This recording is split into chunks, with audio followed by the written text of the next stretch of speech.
पिछले 4 साल से सैफरॉन राजेश सिंह नाम का व्यक्ति मेरे नाम को बदनाम करने के लिए अभद्र टिप्पणियां कर रहा था अपने फेसबुक पेज पे, जिस पे उसके 5000 फ्रेंड्स हैं। लगातार शॉर्ट फॉर्म में रोकूजा लिख लिख के मेरे बारे में, मेरे पति के बारे में, मेरे पिताजी के बारे में, मेरे घर वालों के बारे में अभद्र टिप्पणियां कर रहा था। लेकिन पिछले 2 दिन पहले उसने मेरा नाम पूरा लिख के रोशनी कुशल जायसवाल को प्रेग्नेंट करना पड़ेगा, उसके साथ बलात्कार करना पड़ेगा, तब जाके उसका मुंह बंद होगा। मेरा मुंह बंद करने के लिए उसने मुझे प्रेग्नेंट करने की धमकी दी, जिसके खिलाफ मैंने डीएम और कमिश्नर सर के खिलाफ के ऑफिस में एप्लीकेशन लिखा। और आज अपने बहनों के साथ, अपनी चाची मामी के साथ, अपने भाइयों के साथ उसके घर पे पहुंच के उसकी माँ, उसकी बेटी जो कि 16 साल की बेटी है, उसको बताने पहुंची कि उसका बाप, उसका पति किस तरह से दूसरी महिलाओं के साथ बलात्कार करने की धमकी दे रहा है। मैं अकेले घर से बाहर निकलती हूँ अपने बेटे को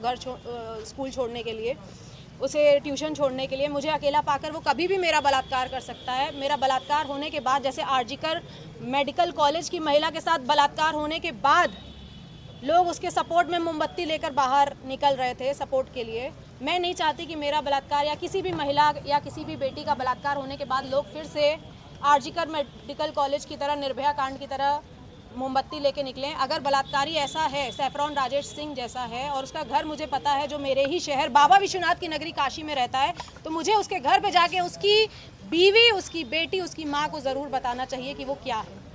तो मैं उसके घर गई और उसके घर पे उसकी माँ, बहन, बेटी को जब मैं बताने लगी तो उन लोगों ने अपने घर के बाहर कुर्सियाँ फेंकी, हम लोगों के साथ हाथापाई करने की कोशिश की, जिसके खिलाफ अभी हम लोग थाना लालपुर पांडेपुर पे आके मुकदमा दर्ज करवा रहे हैं। और मैं आप सभी से रिक्वेस्ट करना चाहती हूँ कि सोशल मीडिया प्लेटफॉर्म पर अगर कोई भी इंसान आपको इस तरह से बलात्कार करने की धमकी दे रहा है और अगर आपको पता है कि उसका नाम और उसका पता क्या है, चुप मत बैठिए।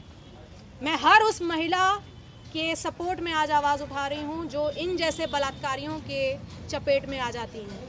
ये कितने महीने से चल रहा है ये? पिछले 4 साल से शॉर्ट फॉर्म में रोकूजा लिख लिख के मेरा नाम खराब कर रहे थे और मेरे घर वालों के खिलाफ अभद्र टिप्पणियाँ, मुझे कभी भी कुछ भी बोल देना कि मैं अपने घर से पैसा लेके दुबई भागी हूँ या मैं ऐसी हूँ, मैं वैसी हूँ, कुछ भी कुछ लिख रहे थे। शॉर्ट फॉर्म में रोकूजा लिख रहे थे। मैंने कहा कि कुत्ता है, भौंक रहा है। ये कम से कम 250 पन्ने का फोटो स्टेट है जिसमें सारी चीज़ें लिखी हुई हैं।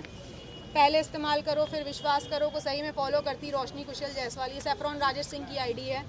फिर इसमें लिखा है कि आखिर माल हो हमार, तहु के दिलवा देव, अब बात खत्म करा, फिर से प्रेग्नेंट करे के होई, तब जाके रोशनी कुशल जायसवाल माल बनाओ। आप एक कांग्रेस की नेता भी हैं, क्या कहेंगी जिस तरीके से योगी सरकार लगातार बुलडोजर की बात करती है? योगी सरकार बुलडोजर चलवाती है, इन जैसे घर पे कब बुलडोजर चलेगा? और सैफरॉन राजेश सिंह नहीं, इसका नाम होगा आज से बलात्कारी राजेश सिंह।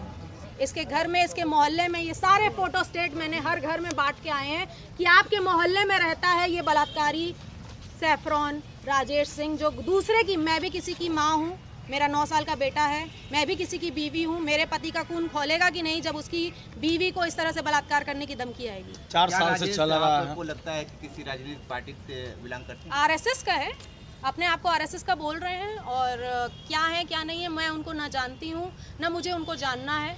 बस ऐसे बलात्कारियों से अपनी माँ, बहन, बेटियों को बचाएं। बीएचयू भी ऐसे लोग थे। बीएचयू में भी भाजपा के लोग 3 लोग गिरफ्तार हुए थे। हर जहाँ पे बलात्कार की बात होती है वहाँ भाजपा और आरएसएस के लोग ही शामिल होते हैं। मैं इसमें अभी कोई पॉलिटिकल बात नहीं करना चाहती हूँ। मैं एक महिला हूँ, मैं हर महिला के लिए आवाज़ उठा रही हूँ और ऐसे बलात्कारियों से बचें। वो ये जो लिख सकता है, इनके दोस्त अभी बाहर आके कह रहा है कि उसने बलात्कार अभी किया नहीं है, उसने लिखा है। भैया का नाम क्या था जो बोल रहे थे? तो ऐसे दोस्तों को मैं कहना चाहूंगी कि वो दोस्त कह रहे हैं कि अभी वो उसने किया नहीं है बलात्कार, आप उसको बलात्कारी मत बोलिए, उसने सिर्फ लिखा है। तो जो लिख सकता है 5000 लोगों के बीच में मेरे लिए, वो करने में चूकेगा क्या? मुझे अकेला पाके कहीं पे भी, मैं हर वक्त अपने बॉडीगार्ड लेके नहीं घूमती हूँ, हर वक्त मैं अपनी चाची मामी के साथ नहीं घूमती हूँ। मुझे अकेले निकलना पड़ता है अपने बेटे को स्कूल छोड़ने के लिए। मैं उस समय 4 बॉडीगार्ड लेके नहीं निकलती हूँ। तो मेरे साथ कल कुछ हो जाएगा तो ऐसे बलात्कारी राजेश सिंह के खिलाफ उसके दोस्त आएंगे सपोर्ट करने के लिए, ऐसे सपोर्टर।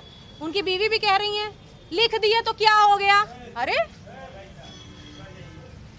तो 4 साल से चल रहा था। इससे पहले आप अधिकारी पास गई शिकायत करने के लिए? अरे ऐसे कुत्ते बहुत आते हैं, मेरे मिलियंस ऑफ फॉलोअर्स हैं जो भौंकते हैं शॉर्ट फॉर्म लिख के, लेकिन जब सामने मेरा पूरा नाम लिख के बलात्कार करने की जब धमकी थी, इसके पहले 2 साल पहले भी मुझे जान से मारने की धमकी आई थी, मैंने कंप्लेन की थी, मुझे इंसाफ मिला था।